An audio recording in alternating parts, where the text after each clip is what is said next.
नमस्कार दोस्तों, reality classes में आपका स्वागत है। इस वीडियो में हम लोग भारतीय अर्थव्यवस्था टॉपिक पे इम्पोर्टेंट एमसीक्यूज करेंगे। इससे पहले मैंने इस पे सभी टॉपिक्स पे वीडियो बना दिए हैं, उनको आप देखिए और ये यदि क्वेश्चन आप कर लेंगे तो आपका इस टॉपिक से क्वेश्चन ज़रूर सॉल्व हो जाएगा।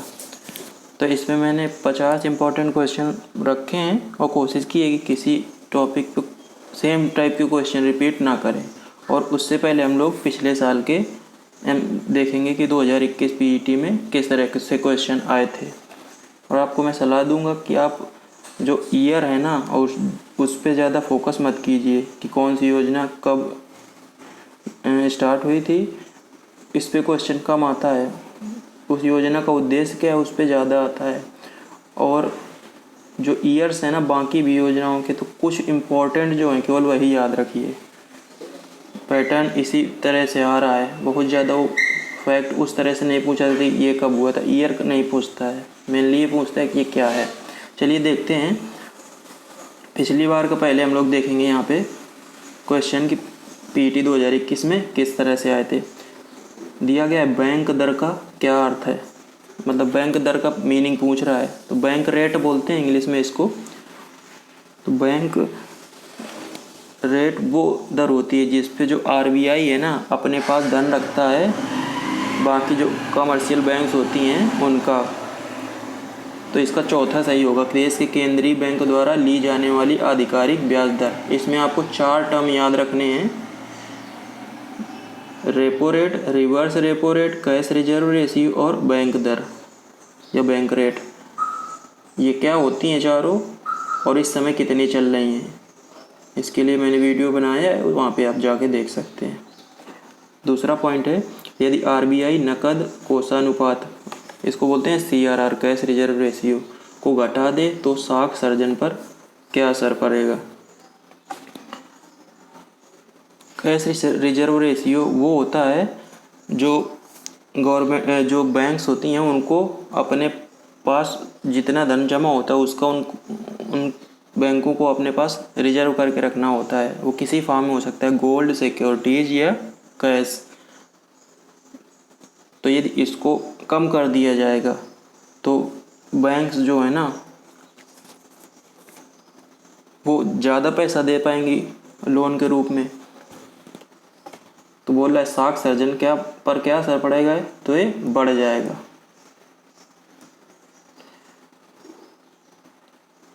इनमें से किस प्रकार की अर्थव्यवस्था में संसाधनों पर निजी अधिकार होते हैं और आर्थिक गतिविधियों का मुख्य उद्देश्य लाभ अर्जित करना होता है। तो जो इकोनॉमी है दुनिया की वो 3 तरह की होती हैं, जैसे ए, बी और सी जो दिया गया, पूंजीवादी, समाजवादी और मिश्रित। तो निजी अधिकार जिसमें होता है ना वो होती है पूंजीवादी अर्थव्यवस्था। 100 रुपये का नोट किसके द्वारा हस्ताक्षरित होता है, तो आपको याद रखना है कि सिक्के जो होते हैं और 1 रुपये का जो नोट होता है वो भारत सरकार द्वारा जारी होता है और उसमें वित्त सचिव के हस्ताक्षर होते हैं। उसके अलावा जो सभी नोट हैं उस पर आरबीआई गवर्नर के साइन होते हैं। अगला क्वेश्चन आया था, फेमा का पूर्ण रूप क्या होता है। तो जो फेमा है इसका फुल फॉर्म होता है फॉरेन एक्सचेंज मैनेजमेंट एक्ट। पहले फेरा था, इसका फुल फॉर्म होता है फॉरेन एक्सचेंज रेगुलेटरी एक्ट, लेकिन 2000 में फेरा को फेमा कर दिया गया। तो इसका भी फुल फॉर्म याद रखना है, मैनेजमेंट की जगह यहाँ पे रेगुलेटरी था। भारत की राष्ट्रीय आय का आकलन करने वाली संस्था है। तो जो भारत की राष्ट्रीय आय है ना उसका आकलन करता है सीएसओ, सेंट्रल स्टैटिस्टिकल ऑर्गेनाइजेशन का केंद्रीय सांख्यिकी संगठन। इसका हेडक्वार्टर है कोलकाता में। अगला है, सेवा क्षेत्र का दूसरा नाम क्या है। तो जो सर्विस सेक्टर है ना वो तृतीयक क्षेत्र में आता है, टर्सरी सेक्टर, प्राथमिक, द्वितीयक, तृतीयक। जो कृषि लिखा है ये प्राथमिक क्षेत्र में आता है। तो इस तरह से आपको याद रखना है कि जो खेती से रिलेटेड प्रोडक्ट्स हैं या जो माइनिंग करके खनन से निकाले जाते हैं वो प्राइमरी सेक्टर में आते हैं। उसके बाद उनका यूज करके कुछ काम की चीज़ बनाई जाती है। मैन्युफैक्चरिंग सेक्टर मतलब विनिर्माण सेक्टर वो आता है द्वितीयक सेक्टर में, और जो सर्विस या सेवाएं वो दी जाती हैं। जैसे आप गए बैंक, तो वहाँ पे अपना काम किया, वहाँ पे जो भी पैसे से आपके जमा थे या उससे रिलेटेड कुछ काम, तो बैंक आपको सर्विस दे रहा है, तो वो आता है तृतीयक क्षेत्र में। तो सेवा क्षेत्र सर्विस सेक्टर को तृतीयक क्षेत्र भी कहा जाता है। अगला पॉइंट है, भारत में श्वेत क्रांति के जनक के रूप में कौन जाना जाता है? तो भारत में श्वेत क्रांति जो है ना, वो उसके जनक बोला जाते हैं डॉक्टर वर्गीज कुरियन को। जो अमूल है उसके संस्थापक भी यही हैं, और आनंद शहर है गुजरात में, वहाँ पे बेस्ड है अमूल।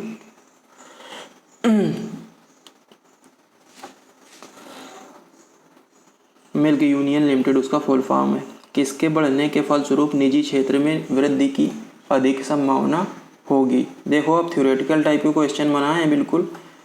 तो बोल रहा है किसके बढ़ने के फलस्वरूप निजी क्षेत्र में वृद्धि की अधिक संभावना होती है? जो प्राइवेट सेक्टर है ना, उसमें निजी इन्वेस्टमेंट कब बढ़ेगा? 4 ऑप्शन पढ़ता हूँ। व्यक्तिगत कर बढ़ा देंगे, नई पूंजी पर अनुमानित प्राप्ति, शेयरों की कीमत और ब्याज दर।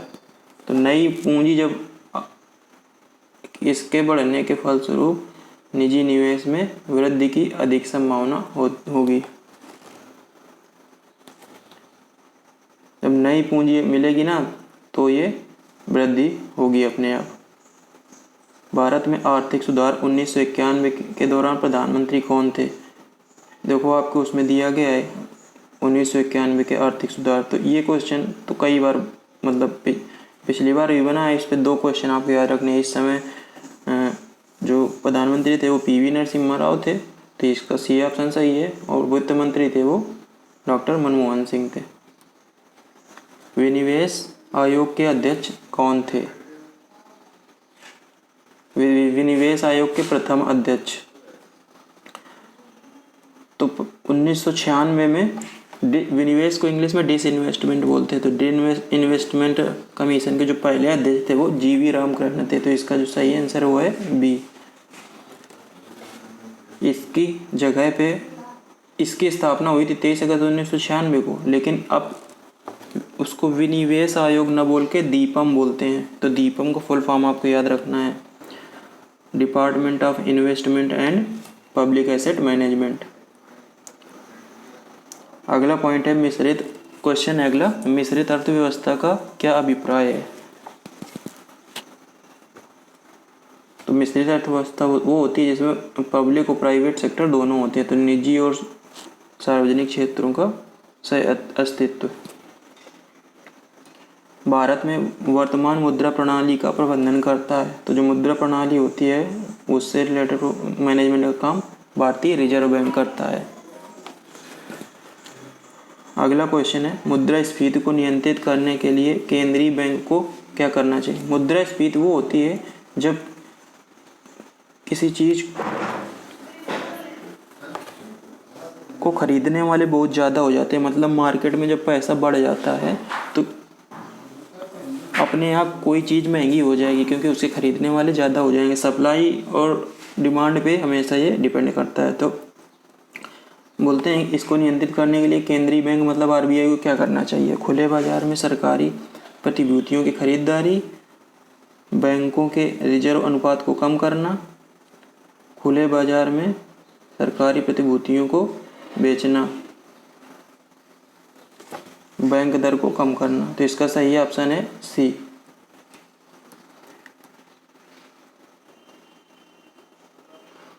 तो ये आपके हो गए पिछले साल के क्वेश्चन। अब हम लोग यहाँ पे 51 क्वेश्चन मैंने रखे हैं, इससे आपको आइडिया लगेगा किस तरह क्वेश्चन बनेंगे। चलिए देखते हैं पहला क्वेश्चन। किसी वस्तु की पूर्ति प्रत्यक्ष रूप से निर्भर नहीं करती। तो जो सप्लाई है किसी चीज़ की वो प्रत्यक्ष रूप से किस पे निर्भर नहीं करती है? पहला दिया है उत्पादन लागत पर, दूसरा है वस्तु की कीमत पर, तीसरा है वस्तु की मांग पर, उत्पादन की प्रौद्योगिकी पर। तो इन पहले 3 चीज़ें दी गई हैं, लागत, कीमत और मांग, इस पे तो डिपेंड करती है। लेकिन जो प्रोडक्शन की टेक्नोलॉजी है उस पर प्रत्यक्ष रूप से डिपेंड नहीं करती है किसी भी जो चीज़ है ना उसकी पूर्ति। अगला है पॉइंट खाद्य क्वेश्चन, खाद्य सुरक्षा से अभिप्राय है। तो 2013 में जो खाद्य सुरक्षा अधिनियम आया था ना उस पर आप इसको समझ सकते हैं। तो जो खाद्य सुरक्षा होता है ना, इसका ऑप्शन सही है कि खर्च बर्दाश्त किए जा सकने वाली कीमतों पर भोजन की पर्याप्त आपूर्ति। जैसे इस समय गेहूं और चावल दिया जा रहा है ना, तो उस कीमत पे दिया जा रहा है जिससे कि जो गरीब लोग हैं वो खरीद सकें। तो खर्च बर्दाश्त किए जाने वाले का मतलब बस यही है कि इतनी कम कीमत पे दिया जा रहा है। अब भोजन की पर्याप्त आपूर्ति दिया गया है तो सब कुछ तो दे नहीं सकते हैं, जितना है उतना दे सकती है गवर्नमेंट के पास जितने संसाधन मौजूद हैं उस पर। अगला क्वेश्चन है भारत में मौद्रिक नीति कौन बनाता है? बहुत ही इंपॉर्टेंट है। तो जो मौद्रिक नीति है, इंग्लिश में मॉनेटरी पॉलिसी है, वो बनाता है भारतीय रिजर्व बैंक मतलब RBI। और जो राजकोषीय नीति है, इंग्लिश में बोलते हैं फिस्कल पॉलिसी, वो वित्त मंत्रालय बनाता है। केंद्र सरकार के वित्त मंत्रालय की बात हो रही है, फाइनेंस मिनिस्ट्री। और फाइनेंस मिनिस्टर इस समय है श्रीमती निर्मला सीतारमण। अगला क्वेश्चन है किस राज्य को भारत का कृषि सार कहा जाता है? भारत का कृषि सार, तो ये है अपना उत्तर प्रदेश। अगला क्वेश्चन है भारत में कृषि वस्तुओं के संबंध में न्यूनतम समर्थन मूल्य कौन निर्धारित करता है? काफ़ी इंपॉर्टेंट क्वेश्चन है। MSP की बात हो रही है, मिनिमम सपोर्ट प्राइस। तो ये कृषि लागत एवं मूल्य आयोग है ना, ये डिसाइड करता है। अगला क्वेश्चन है विदेशी संस्थागत निवेशकों द्वारा भारतीय कंपनियों के शेयरों और बॉन्डों की खरीदारी कहलाती है। तो इसको बोलते हैं पोर्टफोलियो निवेश। कि जो भारत की कंपनी है उसमें विदेशी जो निवेशक है वो इन्वेस्ट करेंगे, तो पोर्टफोलियो निवेश है। ये FDI नहीं है, FDI जिसे ये पहले लिखा है ना, विदेशी प्रत्यक्ष निवेश, ये पोर्टफोलियो निवेश में आता है। जैसे हम लोग इन्वेस्ट करते हैं इस तरह का हो गया, हम लोग खरीदते हैं ना शेयर वगैरह। भारत में ग्रामीण क्षेत्र के लिए आवश्यक औसत कैलोरी कितनी है? तो ग्रामीण क्षेत्र के लिए 2400 कैलोरी है और जो शहरी क्षेत्र है उसके लिए 2100 कैलोरी है। अगला क्वेश्चन है भारत की राष्ट्रीय आय के बारे में कौन सा कथन सही है? नेशनल इनकम की बात हो रही है, सही है बोल रहा है। सेवाओं की अपेक्षा कृषि का प्रतिशत अधिक है, गलत है ये। संयुक्त रूप से कृषि और उद्योगों की अपेक्षा सेवाओं का प्रतिशत अधिक है। कृषि की अपेक्षा उद्योग का प्रतिशत अधिक है, उद्योगों की अपेक्षा सेवाओं का हिस्सा अधिक है। तो आपका इसमें सबसे सही है वो है डी, उद्योगों की अपेक्षा सेवाओं का प्रतिशत अधिक है। सर्विस सेक्टर ना उसका परसेंटेज है ना जो GDP में बहुत ज़्यादा है। अगला क्वेश्चन है निम्न में से कौन सा अभिलक्षण भारतीय अर्थव्यवस्था से संबंधित नहीं है? डायरेक्ट क्वेश्चन नहीं पूछता है, वो इस तरह से घुमा के भी पूछेगा। तो ये पूछना चाहता है कि जो भारत की इंडियन इकोनॉमी है ना उनमें से किस तरह की नहीं है। पहला प्रति व्यक्ति आय में कमी मतलब कम प्रति व्यक्ति आय, तो ये सही है। कृषि की प्रमुखता, कृषि पे बेस्ड इकोनॉमी है पहला, दूसरा भी सही है। तीसरा सी बाहरी उद्योग तथा मजदूरी के माल में संतुलन तो है नहीं। और तीसरा जनसंख्या का दबाव, तो बोला संबंधित नहीं है, तो यही हो जाएगा। और जनसंख्या दबाव तो इसका कोई बताना है नहीं, 140 करोड़ के आसपास पहुंचने वाली है अपने यहाँ की आबादी। अगला क्वेश्चन दिया गया है भारतीय कृषि क्षेत्र में अधिक उपज वाली किस्मों का कार्यक्रम, अधिक उपज वाली मतलब हाई यील्डिंग वैरायटी HYV कार्यक्रम कब शुरू किया गया था? सीधी सी बात है, ये हरित क्रांति से पूछ रहे थे। हरित क्रांति 1966-67 में शुरू हुई थी। क्वेश्चन इस तरह से भी पूछेगा घुमा फिरा के, डायरेक्ट नहीं पूछेगा। अगला क्वेश्चन देखते हैं क्या बोल रहा है। निम्नलिखित में से कौन सा भारतीय कृषि में निम्न उत्पादकता का कारण नहीं है? अपने यहाँ जो कृषि है ना उसमें प्रोडक्टिविटी उतना ज़्यादा नहीं है, तो बोला कौन सा कारण नहीं है? ये नहीं जरूर आप ध्यान रखना। सहकारी खेती, अपर्याप्त निवेश की उपलब्धता, जोत उप विभाजन और विखंडन, वित्त और विपणन की अल्प सुविधाएं, तो सहकारी खेती तो अपने यहाँ होती नहीं है। कोऑपरेटिव फार्मिंग अभी गवर्नमेंट ला रही थी, जो नए फॉर्म बिल आए थे ना, किसान बिल, जो वापस हो गए फिलहाल, तो उसमें इसका प्रावधान था। तो बोला है कौन सा जिम्मेदार नहीं है, तो सहकारी खेती अपने यहाँ नहीं होती है फिलहाल। तो भारत में कृषि आय को मापने के लिए किस पद्धति का प्रयोग करते हैं, ये व्यय लिखा है पहला। तो भारत में उत्पादन पद्धति का प्रयोग करते हैं कृषि आय को मापने के लिए, काफ़ी इंपॉर्टेंट पॉइंट है। अगला है विजय केलकर समिति का संबंध किससे है, तो ये विजय केलकर समिति का जो संबंध है वो कर सुधारों से है, टैक्स रिफॉर्म से। स्वातंत्र्योत्तर अवधि में आर्थिक सुधार भारत में पहली बार कब शुरू हुए थे, तो ये 1991 में शुरू हुए थे। उस समय थी पीवी नरसिम्हा राव की सरकार, उसी के बारे में पूछ रहा है, तो डायरेक्ट इसने क्वेश्चन नहीं पूछा, तो इसका सही है डी, पीवी नरसिम्हा राव। इनकी सरकार 1990 में बनी थी, 91 से ये शुरू हुए थे। एलपीजी रिफॉर्म्स बोलते हैं इनको,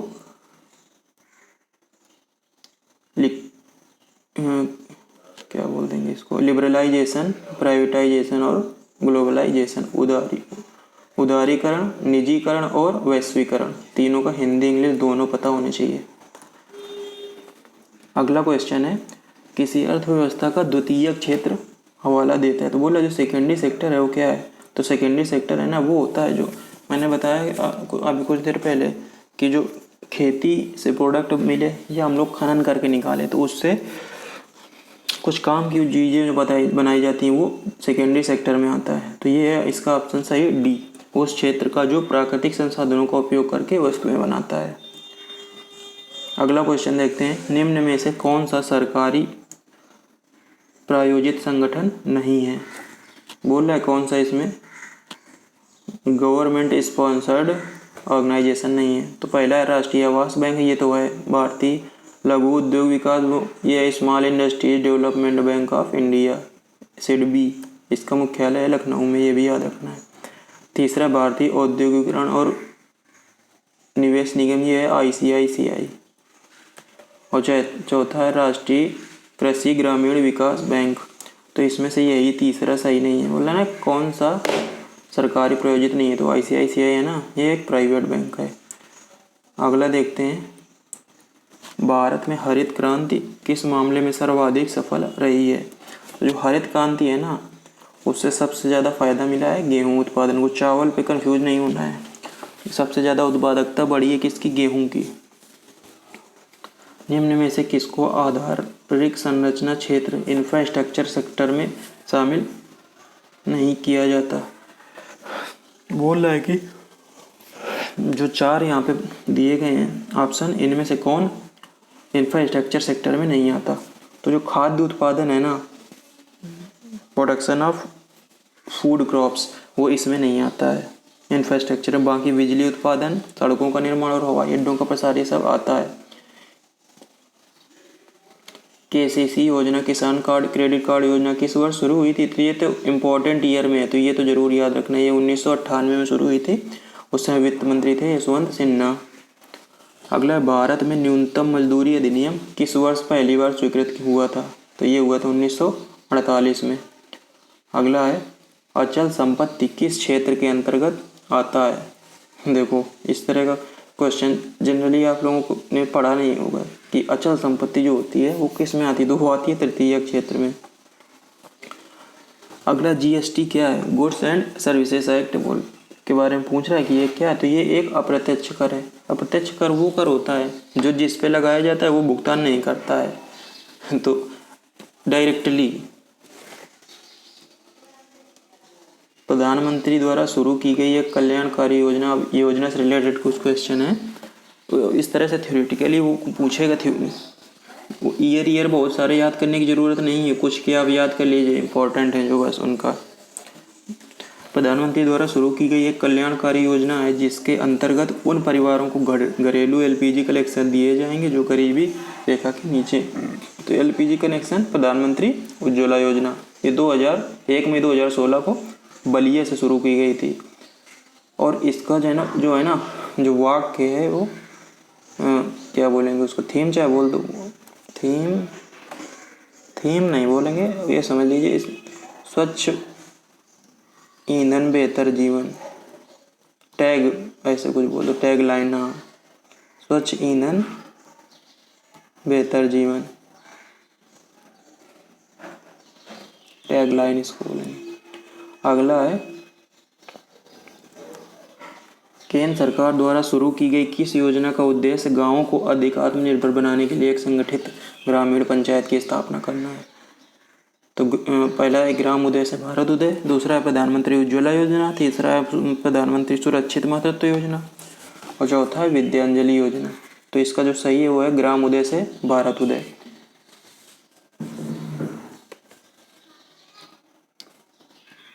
PMSBY इस तरह से बहुत पूछता है, अक्सर क्वेश्चन आते हैं कि शॉर्ट में बोल देगा इसका फुल फॉर्म बताओ। तो प्रधानमंत्री सुरक्षा बीमा योजना, SBY का मतलब है यहाँ पे प्रधानमंत्री सुरक्षा बीमा योजना। बोल रहा है अगला, निम्न में से किस योजना को 2015 में APY में बदल दिया गया। देखो अब APY दिया है, यहाँ पे फुल फॉर्म नहीं दिया है, तो इसका फुल फॉर्म है अटल पेंशन योजना। A से अटल, P से पेंशन, Y से योजना। 2015 में किस योजना को APY में बदल दिया गया, तो ये पहले थी स्वावलंबन योजना, उसको बदल दिया गया APY में। अगला क्वेश्चन है प्रधानमंत्री जनधन योजना की शुरुआत किस वर्ष की गई थी। तो जनधन योजना वही जो खाते खोले गए थे उसी से रिलेटेड है। तो जिस साल 2014 में ये NDA गवर्नमेंट बनी थी सेंटर में, उसी साल हुआ था। और इसकी टैगलाइन याद रखना, मेरा खाता भाग्य विधाता।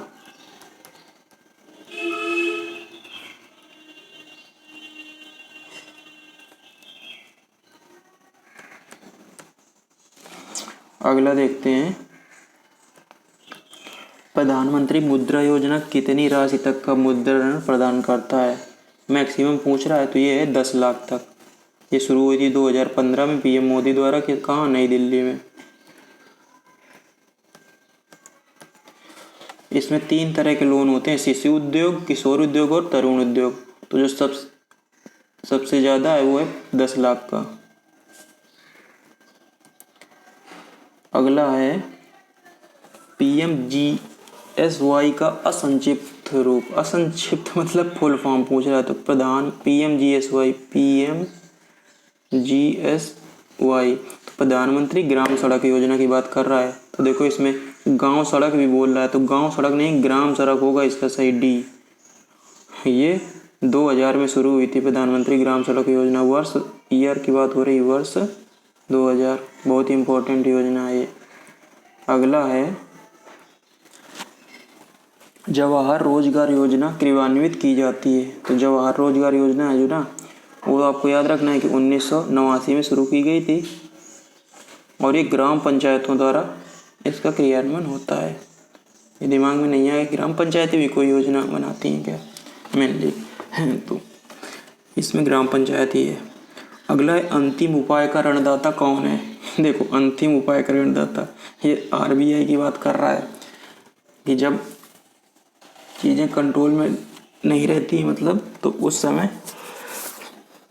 जो भारतीय रिजर्व बैंक है वो लोन देता है।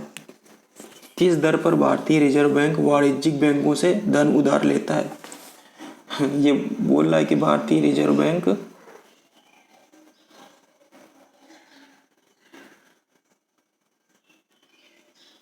वाणिज्यिक बैंकों से धन उधार लेता है किस बैंक पे, तो ये है रिवर्स रेपो रेट।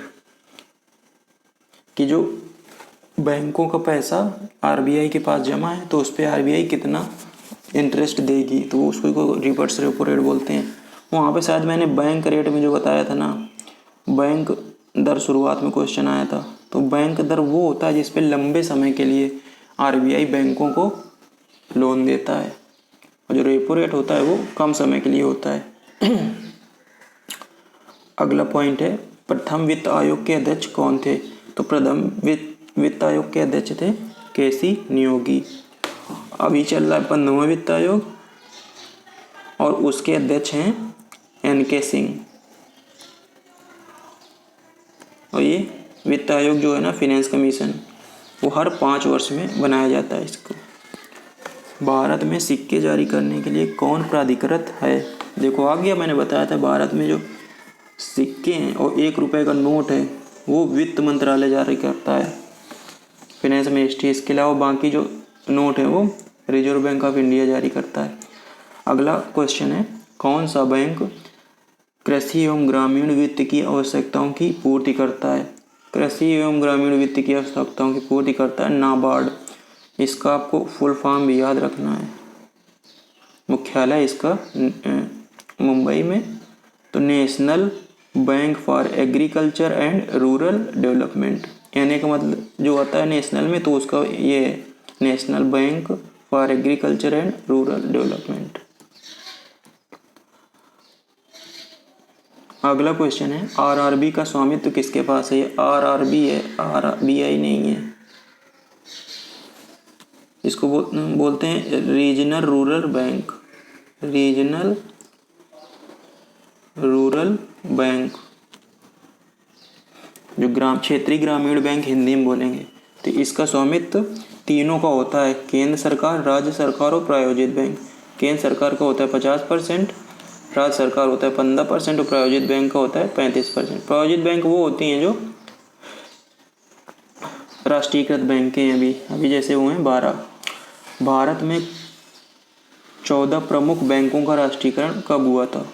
तो जो पहली बार राष्ट्रीयकरण हुआ था ना 14 प्रमुख बैंकों का, ये काफ़ी इंपॉर्टेंट, ये 1969 में हुआ था, इंदिरा गांधी गवर्नमेंट में। अगला है, भारत में राष्ट्रीयकृत बैंकों की संख्या कितनी? काफ़ी इंपॉर्टेंट क्वेश्चन है। इस समय भारत में 12 नेशनलाइज्ड बैंक हैं। अगला क्वेश्चन है, कौन सी पंचवर्षीय योजना केवल 4 वर्ष की थी? पंचवर्षीय योजनाओं की ना 2002 तक की जो हैं उनके आपको टाइमिंग याद रखनी है, कब से कब की हैं, और जो योजना अवकाश हैं वो भी याद रखने हैं। तो 4 वर्ष की थी 5वीं पंचवर्षीय योजना 1974 से 1978 तक चली थी। दूसरी पंचवर्षीय योजना किस मॉडल पर आधारित थी? तो दूसरी पंचवर्षीय योजना पीसी महालनोबिस मॉडल पर आधारित थी, महालनोबिस मॉडल बोलते हैं। और जो पहली थी वो हेराल्ड डोमर या हेरल्ड डोमर मॉडल पर आधारित थी। अगला है, गरीबी हटाओ का नारा किस योजना में दिया गया था? गरीबी हटाओ, तो ये 5वीं पंचवर्षीय योजना में दिया गया था।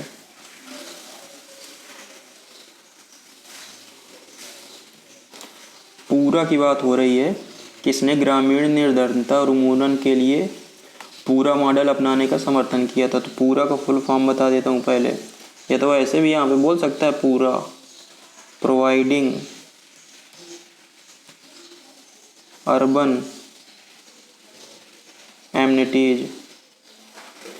पी का मतलब प्रोवाइडिंग, यू का मतलब अर्बन, एमनिटीज मतलब होता है सुविधाएं, शहरी सुविधाएं प्रोवाइड कराना, urban amenities in rural areas. R का मतलब है रूरल एरियाज, रूरल का मतलब होता है ग्रामीण क्षेत्र, रूरल एरिया का मतलब।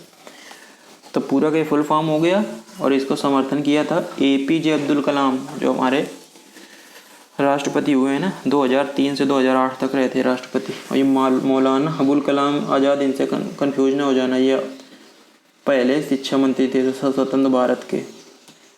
अगला क्वेश्चन है, वर्गीज कुरियन किससे संबद्ध है? जो वर्गीज कुरियन का नाम आ गया ना, अमूल के संस्थापक अमूल, तो इनका संबंध श्वेत क्रांति से है। श्वेत क्रांति का जनक भारत में बोला जाता है इनको। GST परिषद के प्रथम अध्यक्ष कौन थे? काफ़ी इंपॉर्टेंट क्वेश्चन है। जो GST काउंसिल है ना, उसके पहले अध्यक्ष, तो GST काउंसिल के अध्यक्ष होते हैं वित्त मंत्री। तो 2017 में 1 जुलाई 2017 में GST लागू हुआ, तो उस समय जो वित्त मंत्री थे वो थे अरुण जेटली। तो इसका आंसर सही होगा डी।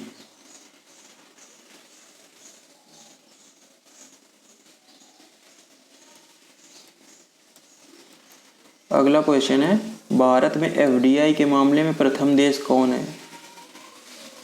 सबसे ज़्यादा FDI सिंगापुर से आती है, बहुत ही छोटा देश है। अब देखो FDI के मामले में सबसे आगे है, USA और चीन से कंफ्यूज नहीं होना है। WTO की स्थापना कब हुई थी? तो जो WTO है इसको बोलते हैं वर्ल्ड ट्रेड ऑर्गेनाइजेशन, विश्व व्यापार संगठन। इसको पहले गैट के नाम से जाना जाता था, तो गैट को बदल के WTO किया गया था 1995 में। और आपका लास्ट क्वेश्चन है जो वो है, भारत में अनवरत योजना लागू करने का श्रेय किसको जाता है? तो इसको अनवरत योजना को इंग्लिश में बोलते हैं रोलिंग प्लान। तो रोलिंग प्लान की जो अवधारणा थी वो तो थी गुरु नानक मंडेल की, लेकिन जो भारत में इसको लागू करने का श्रेय जाता है DT लकड़ावाला को। तो ये हो गए 51 क्वेश्चन। इस पे कुछ मैंने आपको एक्स्ट्रा जानकारी दी है, और आप वो वीडियो जो मैंने बनाए हुए हैं उनको जाके आराम से देखिए, और यहीं से क्वेश्चन बनेगा। चलिए मिलते हैं अगले वीडियो में, तब तक के लिए नमस्कार, धन्यवाद।